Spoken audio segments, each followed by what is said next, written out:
Stephen, Andrew. fancy spending a quiet night inside number 9? Yeah, go on.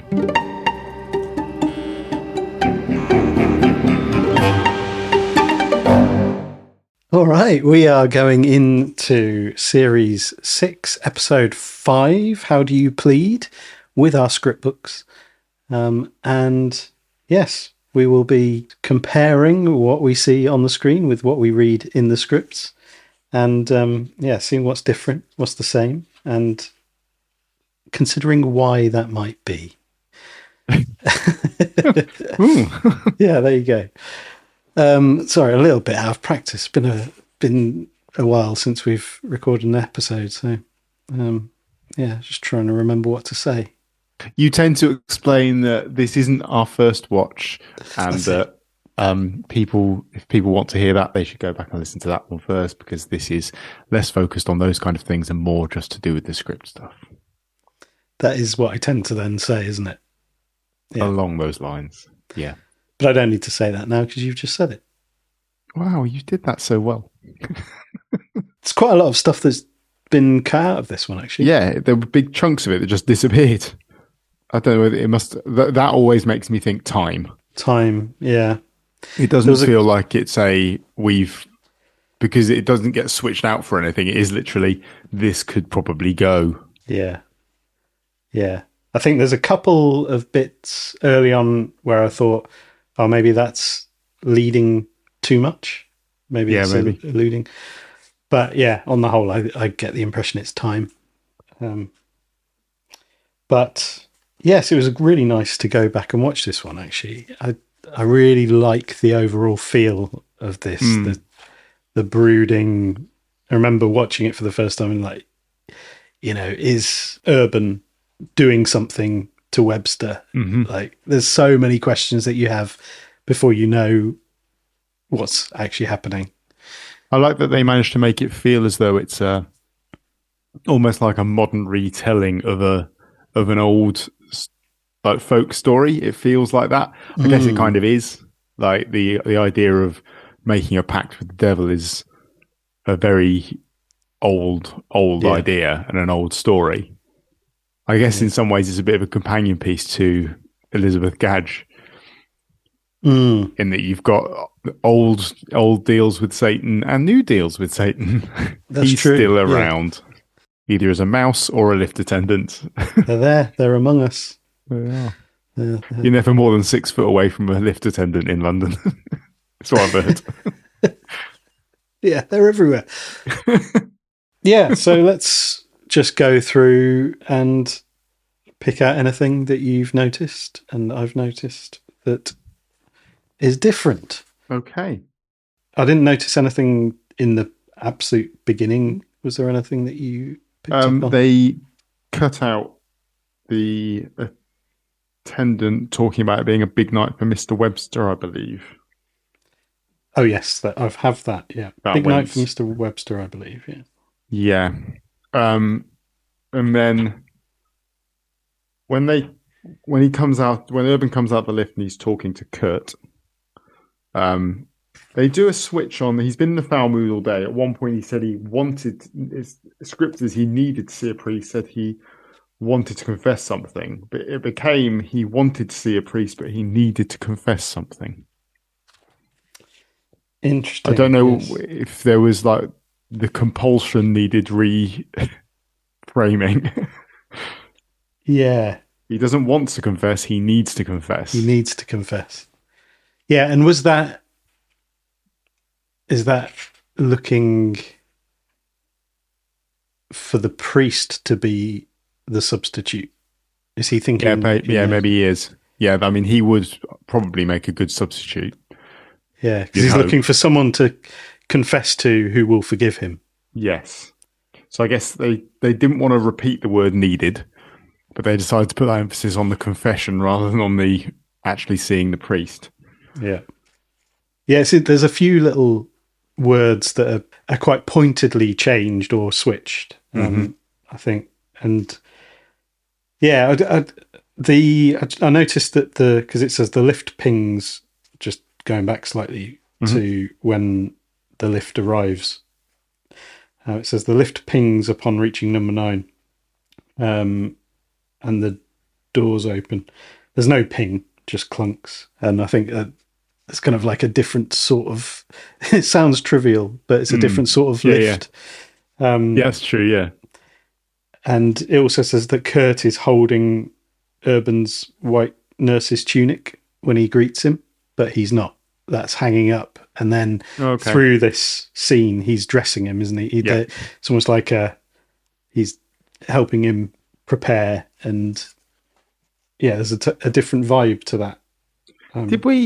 I assume we talked about this character switch for Urban between his arrival and then who he then is when he starts treating Mr. Webster and they're on their own. I don't know if we did. We must have done. But I don't know what it is. And I don't know why it is. As in how different he is. Yeah. It's like a completely different person. And there's no kind of explanation as to why he speaks to Kurt the way he does. And actually, the lift guy as well. He's very sort of, I don't know what the word is. Read down the line, very well spoken. And then as soon as everyone's gone, he kind of has this campness about him. Yeah, because when he's on the phone getting into the lift, it's almost like he's doing business, isn't it? Like, very confident, self-assured, like driven. I'm doing this, blah, blah, blah. Yeah. Yeah. And then, it goes into a different mode when he's with Webster. Which isn't referred to at all. Either it doesn't say that he's now in a kind of different mode at all. It must have just been a choice that was made. And there must be some reason for it. Yeah. I wonder whether that was a choice or whether it just happened. It must be. On the day he turned up, he went, right, today I will be slightly more camp. Yeah. I mean, it's a perfect Reese character, isn't it? He is. Yeah. He loves it. Yeah. Yes. Also, right at the beginning, again, is the... You did notice stuff then. Yeah, I did. I just realised. Going up. Mm-hmm. He says going up before can't keep away, Mr. Bedford. It's the first thing he says, I think, is going up. I love the way he says that. I think I mentioned that before. Yeah. Very similar to Happy Birthday. Happy Birthday. Yeah. Whenever it's anyone's birthday, it always comes to mind. That's from Tom and Jerry. A Pemberton Happy Birthday. Pemberton Happy Birthday. We kind of get that switch in as Webster. You hear Webster shouting, "Bedford, where the fuck are you?" And it's scripted that Urban looks in the mirror, does up his final buttons on his tunic, adjusts his head. But he doesn't do that. He just sort of kind of takes a deep breath and heads in.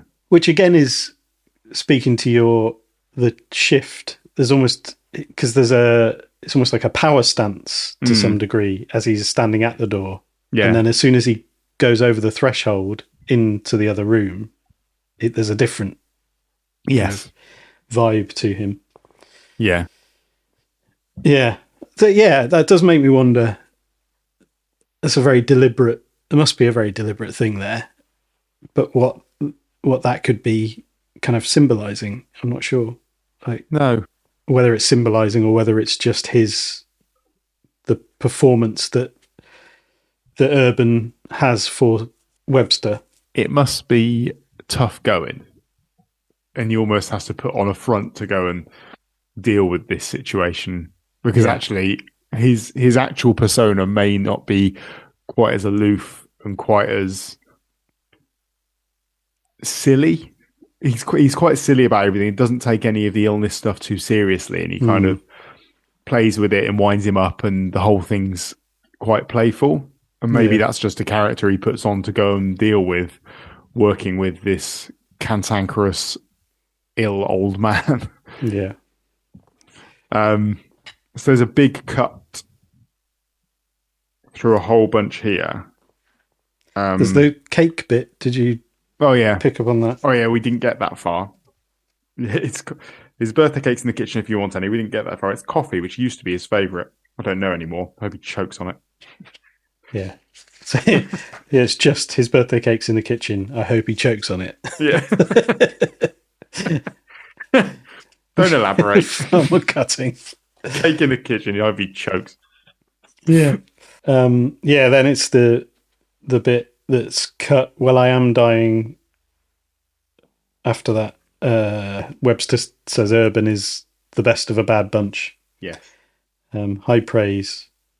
No, it's fine, really. I'd much rather be back here than at my friend's concert. I've been dying to see you again since, when was it? Lunchtime today. Well, I am dying. Nice. So they get rid of, really? Nobody told me. You better start being nice to me then. Of all those evil fuckers gone, who, your friends, according to Kurt, you sent them all away. I had to send them away. They shouldn't be here today. It's your birthday. What are you so upset about? Is it because of last year when I took you to that antique auction and 3 people bid on you? Yeah. I think that was where I was wondering, because that whole, I had to send them away, they shouldn't be here today. Mm-hmm. Yeah, why would he say that? Not that it doesn't give anything away, but it, yeah, it kind of is a bit jarring because it sets... it almost implies it could be a this is about to be an assisted suicide episode. Yeah, but yeah. But it might just be time, and it's might be unnecessary because we already know that he didn't have any respect for his guests, and yeah, all of that. It's then they're then sort of just chatting about him wanting his fentanyl. And Urban taking his temperature and things like that.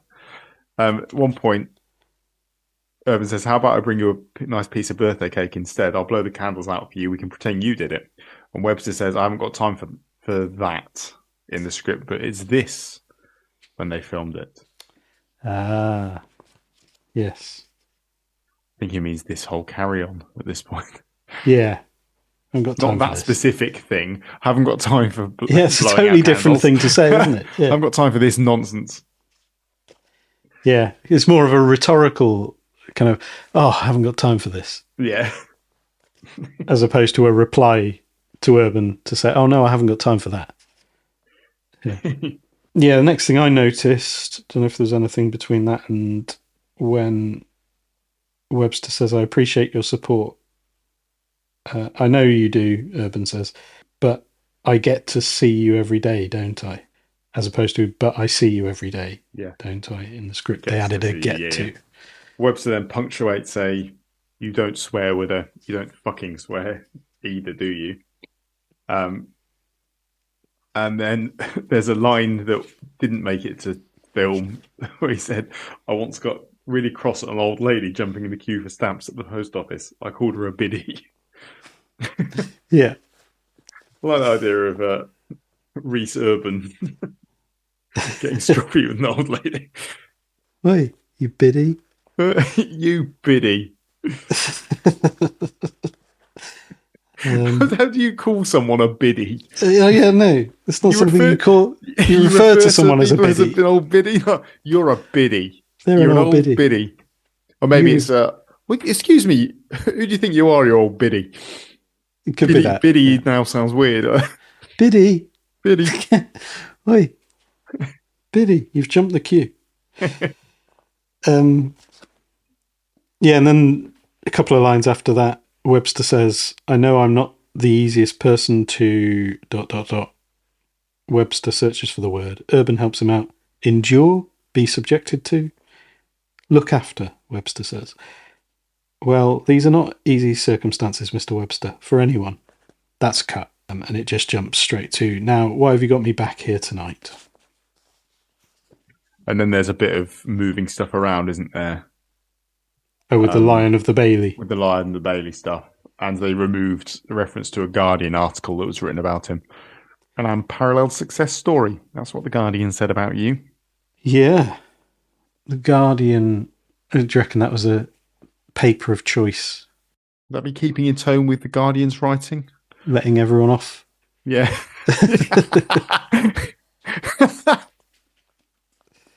Criminals run free, roam the streets. That's what the Guardian want, isn't it? That's what I've heard. That's what they say, isn't it? That's what they Let them say. all out. I'd like to make it clear that this is this is not our representation of the writing in The Guardian. Yeah, then they have their Urban wants to see Webster in action. I love Urban's story that he makes up. It's great, isn't it? Yeah. There's a few changes when they're setting this up. Mm-hmm. So Urban says, "Come on, I'll pick a crime and try and get me off." I think, and it works nicely as the double entendre. Yes. Oh, and also they add in the I'm not in the mood. I'll give you half a fentanyl. Yeah, that's completely added. Yeah. Yeah, because in the script he just sort of agrees quite quickly. Mm-hmm. Because it says he decides to play along. Too quickly. Yeah, but it's not until he's been promised half a fentanyl that he. Yeah. What I really like is how vivid Urban's imagination is when he's coming up with this story. Yet he still goes for the name Xylophone. His daughter Xylophone. Yeah, and I was remembering first time watching this how just thinking, is there some truth in this story? Like, is this going to be significant? Yes, especially when he sort of cheers at the end, or like is like, oh yes, great. There's a way out of this. Thank God. Yeah, yeah. They added a Webster saying, just replying to, "I pulled a shotgun, tied her up, forced her into my car, where I drove her to my isolated cottage and kept her captive until she agreed to give me custody." And then Webster, "Of your precious daughter Xylophone." In the script, it's just "of Xylophone." Yeah.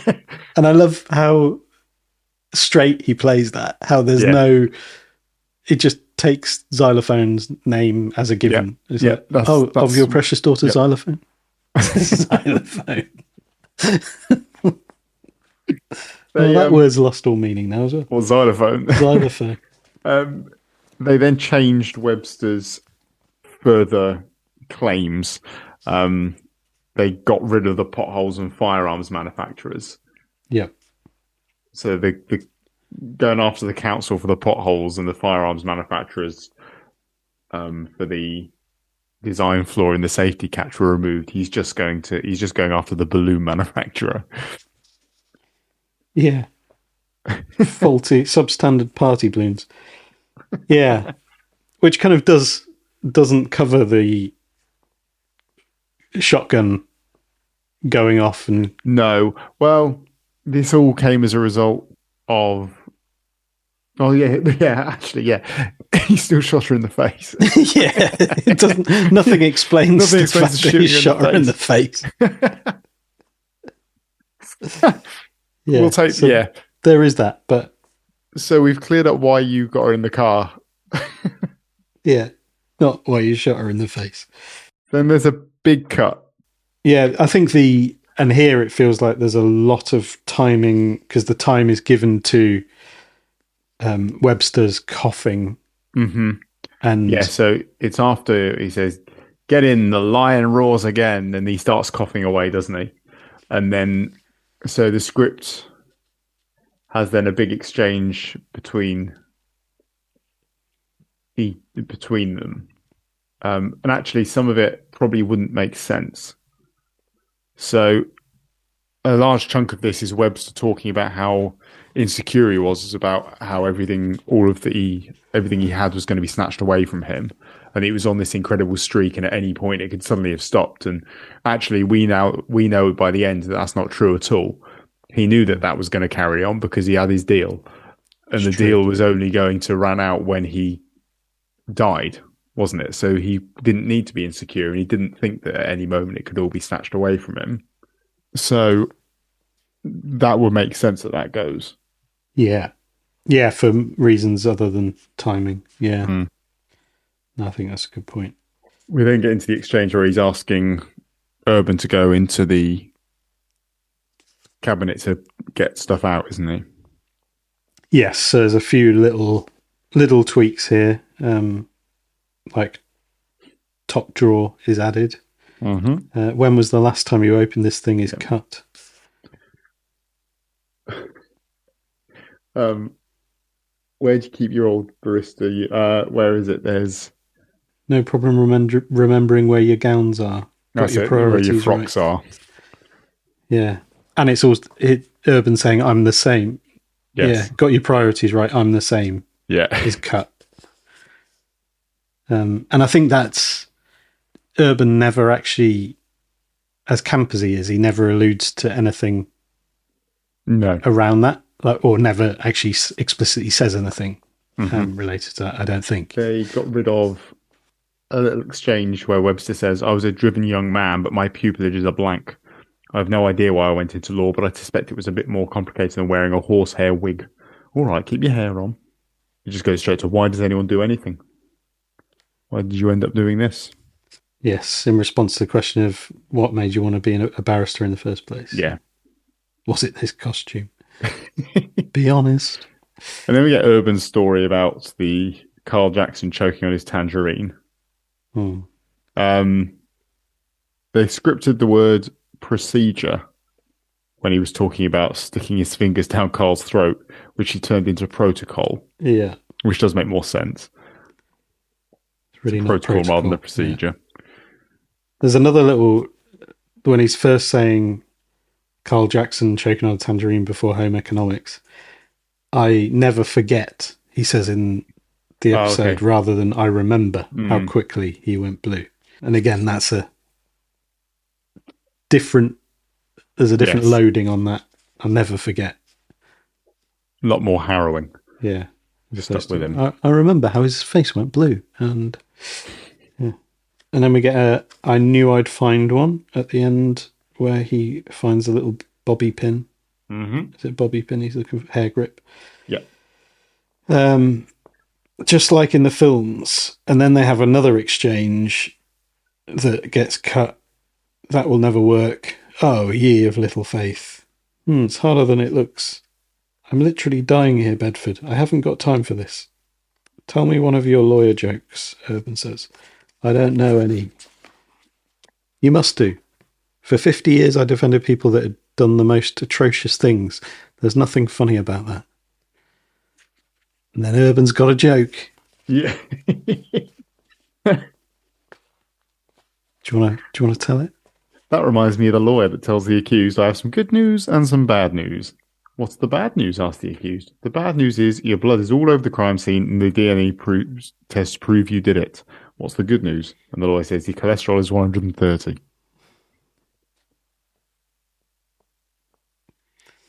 Well done, Urban. Good. Why was that cut? Just decided it wasn't great. I'm sure he'd have told it well. I apologise for my delivery. I think the problem with cutting with that it wasn't the joke. It was the delivery.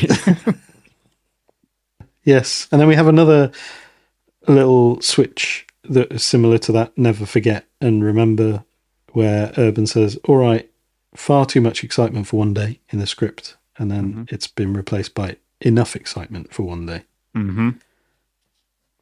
Which again, subtle difference.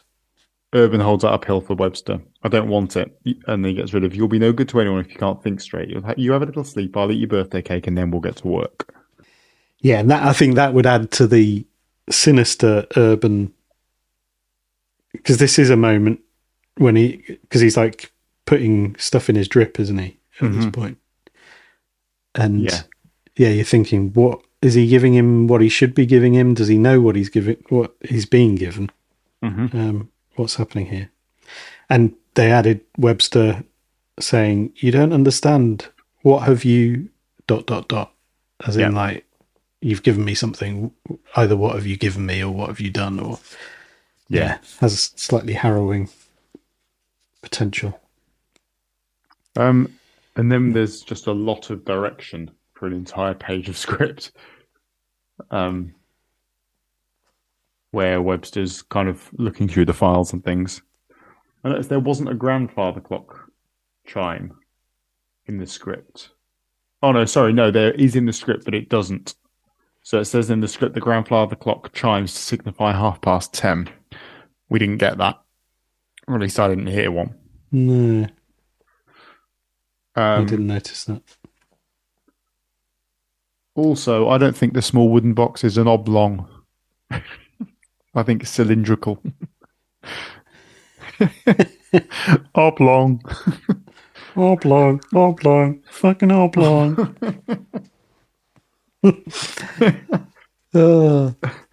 Oblong makes me think cuboid. But I think it was a cylinder. Yeah, it had curves, didn't it? It was curved. It's a curvy box. But yeah, apart from that. Significant difference there. Massive. Absolutely. I mean, you could argue that about most of these things. It's true.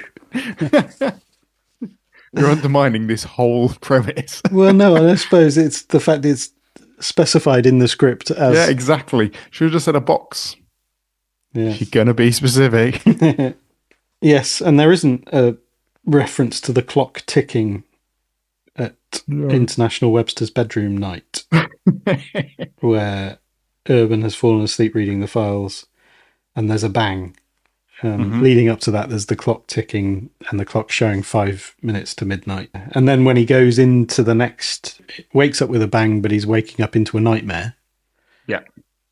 Goes into the next room, and there's like the sound of a backwards clock ticking. I think it is. There? It sounds like, it's like a... Tock, tick, tock. It's just someone saying, tock, tick. I started with talk. Just so you know. Yeah. No, it's not that you just missed off the first one and now it all feels out of order. Kit, cot. Yes. It would be that, yeah. Yeah. Yeah, no, it's more like a sound. Backwards noises. Which I liked. Yeah. After his nightmare, he wakes up and Webster says, I thought it was me that had the sleeping pill, but actually I thought it was me that needed sleep. Little switch there.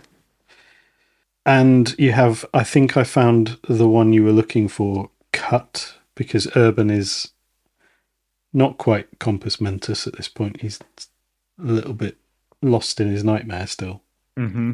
And instead, Webster says, well, you found it after all this time, which I feel like we said in the original episode, but that sounds just like in The Devil of Christmas, at the end, where Derek Jacobi obviously says, after all this time, like something along the same lines, like after all this time, here it is. And it just always takes me right back there. It gave you a little flashback. Yeah, hear that, yeah. Came across some evidence rather than I came into possession of some evidence. Okay. This is where it all starts to get very dark. He'll be here soon. Who? So yeah, there's a couple of changes here. So he doesn't say I'm going to ring down for the. So in the script it says I'm going to go ring down for the attendant, and that goes. But they add in the line, it's dark and I don't want you to fall. Oh yes, yeah. I also don't think that. So as this is all now when the devil is starting to make his appearance, isn't it? I don't think there was a number 9 light. No, there wasn't. And in the beginning, it says at the start, you see the number 9 light above the lift. And I feel like we talked before about the nature of these sorts of lifts in penthouse style apartments. You don't need the Yeah, number. you don't need that. Yeah. It's here. Yeah. Yeah. I think, yeah. There's also a direction about when Urban makes his way tentatively back across the living area, he looks at the armchair in the dark. That's not Carl sitting there again, is it? He gets up, he goes up to it slowly. No, just a few cushions. So he goes straight over to the Yes. the breaker switches, doesn't he? But He does. So then we meet the attendant properly as he arrives.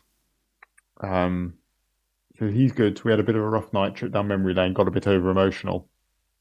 Special occasions can do that to people, I suppose. It was scripted as I guess.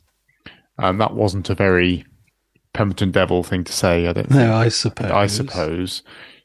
Makes far more sense. So they removed... Oh, yeah. Oh, dear, it's you, isn't it, Mr. Mistopheles? Oh, no, that's Cats. Yeah. He doesn't say, they remove, I'm afraid so. But they do add in I've come from what I'm owed. Webster! I like that. Demanding him. Yeah.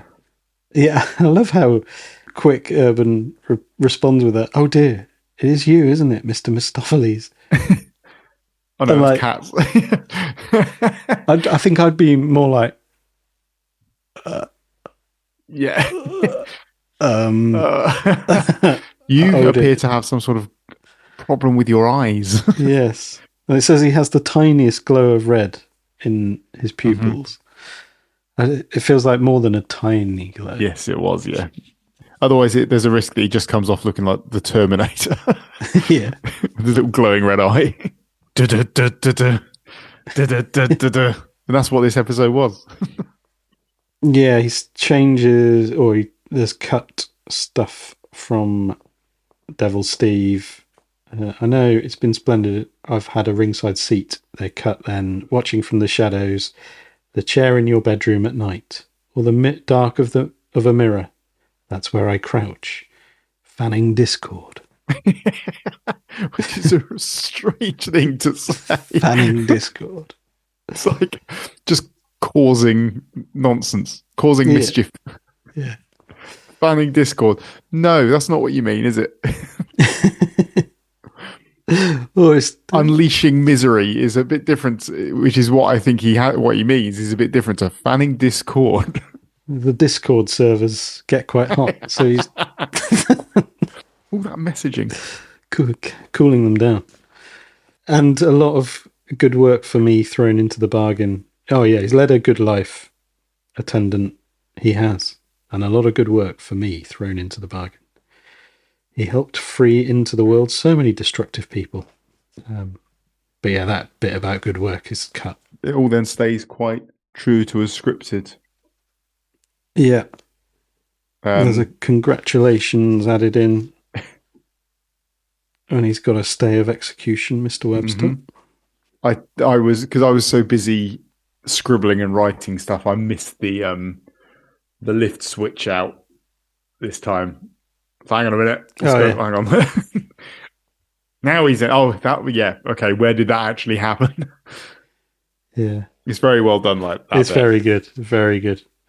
You're making a big mistake was added. They got rid of the line, you backed the wrong horse. Mr. Webster. Yeah. Mr. Webster. But yes, it's good. I do like this ending.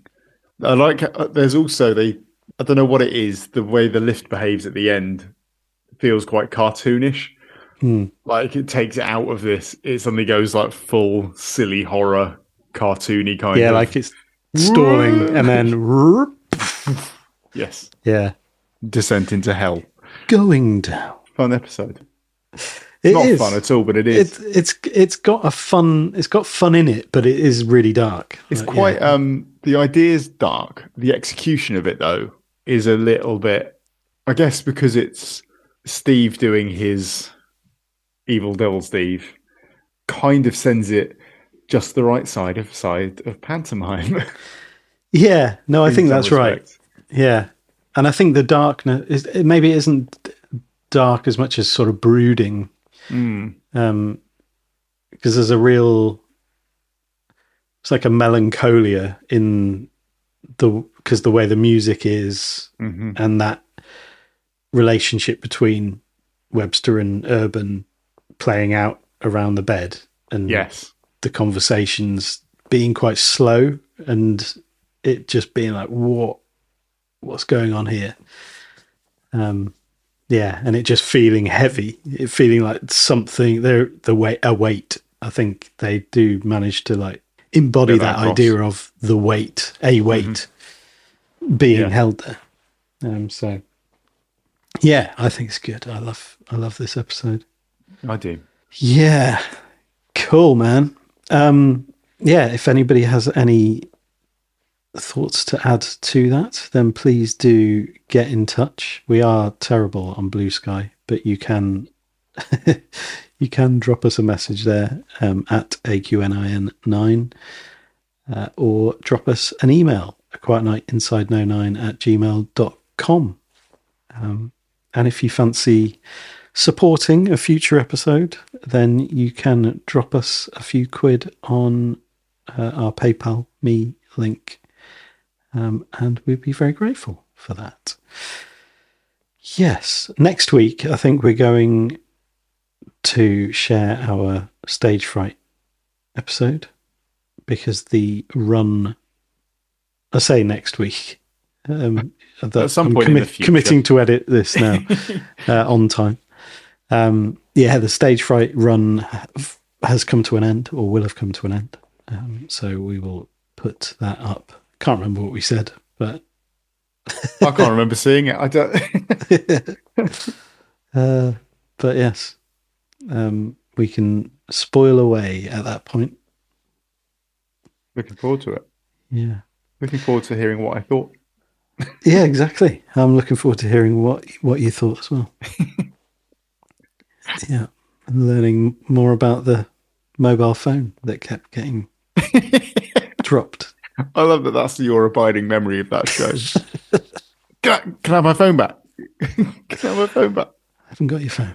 God, we're ruining it for people now. Oh, yeah, sorry. Tune in next week to find out what we're talking about. Yes, anything more to say from your... No? Nope. Lovely. Well, have a great week, and I will speak to you in the past for next week and then in the future. I looked forward to it.